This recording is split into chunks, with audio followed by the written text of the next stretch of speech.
നിങ്ങൾ നോക്കൂ, ലോകത്തെ കോടാനുകൂടി മുസ്ലിമീങ്ങൾ ഉറച്ചു വിശ്വസിക്കുന്നു മുഹമ്മദ് സല്ലല്ലാഹു അലൈഹി വസല്ലം ഒരിക്കൽ പോലും അല്ലാഹുവിൻ്റെ റസൂൽ സല്ലല്ലാഹു അലൈഹി വസല്ലം ഒരു കളവ് പറഞ്ഞിട്ടില്ല.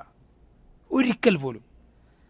നബി സല്ലല്ലാഹു അലൈഹി വസല്ലമയുടെ ഹദീസുകൾ എഴുതി വെക്കാറുണ്ടായിരുന്നു. അബ്ദുല്ലാഹ് ഇബ്നു അമർ ഇബ്നുൽ ആസ് റളിയല്ലാഹു അൻഹുമ എന്ന സഹാബി, അബൂ ഹുറൈറ എഴുതി വെക്കാറുണ്ടായിരുന്നു. ഹിഫ്ളാക്കും അബ്ദുല്ലാഹ് ഇബ്നു അമർ എന്ത് ചെയ്യുമായിരുന്നു?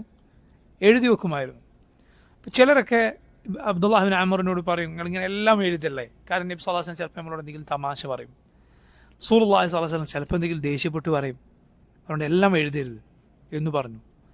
റസൂലുള്ളാഹി സ്വല്ലല്ലാഹു അലൈഹി വസല്ലം ഇതറിഞ്ഞപ്പോൾ അബ്ദുല്ലാഹ് ഇബ്നു അമറിനോട് പറഞ്ഞു, അല്ല, നബി അവിടുത്തെ വായിലേക്ക് ചൂണ്ടിയിട്ട് പറഞ്ഞു, ഇതിൽ നിന്ന് സിദ്ഖല്ലാതെ പുറത്തു വരികയില്ല, സത്യസന്ധത അല്ലാതെ പുറത്തു വരും. നബി സല്ലല്ലാഹു അലൈഹി വസല്ലം തമാശ പറഞ്ഞാലും ദേഷ്യപ്പെട്ട് പറഞ്ഞാലും ഒക്കെ സിദ്ഖ് മാത്രമേ അള്ളാഹുവിൻ്റെ റസൂൽ സല്ലല്ലാഹു അലൈഹി വസല്ലമയുടെ നാവിൽ നിന്ന് പുറത്തു വരൂ. അള്ളാഹുവിൻ്റെ നബിമാർ മുഴുവനും ഇങ്ങനെയാണ്, സാദിഖൂൻ മുസദ്ദഖൂൻ, സത്യസന്ധരാണ്, സത്യപ്പെടുത്തപ്പെട്ടവരാണ്. സുബ്ഹാനല്ലാഹ്, പിൻപറ്റാൻ അവരെക്കാൾ യോഗ്യരായി ഇനി ആരുണ്ട്?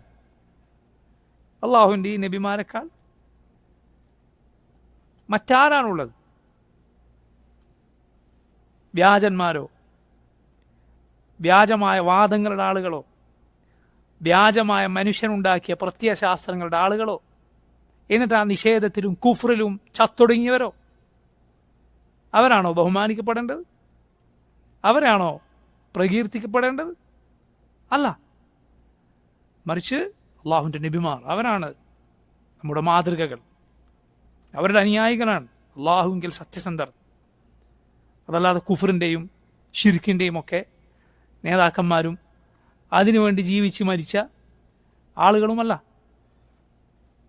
അവരെത്ര ആളുകൾ പുകഴ്ത്തി പറഞ്ഞാലും അള്ളാഹുവിൽ അവർ നിന്ദ്യരാണ്, അള്ളാഹുവിൽ അവർക്ക് യാതൊരു വിലയുമില്ല. ഇന്നക്കും വമാ തഅബുദൂന മിൻ ദൂനില്ലാഹ് ഹസബു ജഹന്നം അൻതും ലഹാ വാരിദൂൻ. നിങ്ങൾ ആരാധിക്കുന്നവരും നരകത്തിൻ്റെ വിറകുകൊള്ളികളാണ്. അൻതും ലഹാ വാരിദൂൻ, നിങ്ങൾ അവിടേക്ക് ചെന്നു ചേരുന്നവരാണ്. അപ്പോൾ നോക്കും മുസ്ലിമീങ്ങൾ അവരുടെ ഈമാൻ എത്രമാത്രം ദുർബലമായിരിക്കുന്നു എന്നതിൻ്റെ വലിയ അടയാളമാണ്. അവർക്ക് അള്ളാഹുവിൻ്റെ നബിമാരെ നിഷേധിച്ചവരെക്കുറിച്ച്, മുഹമ്മദ് സല്ലല്ലാഹു അലൈഹി വസല്ലമയുടെ സിദ്ഖിനെ നിഷേധിച്ചവരെക്കുറിച്ച് ഇങ്ങനെ പാടിപ്പുകഴ്ത്താനും ഒക്കെ തോന്നുക എന്നത്. സല്ലല്ലാഹു അലൈഹി വസല്ലം.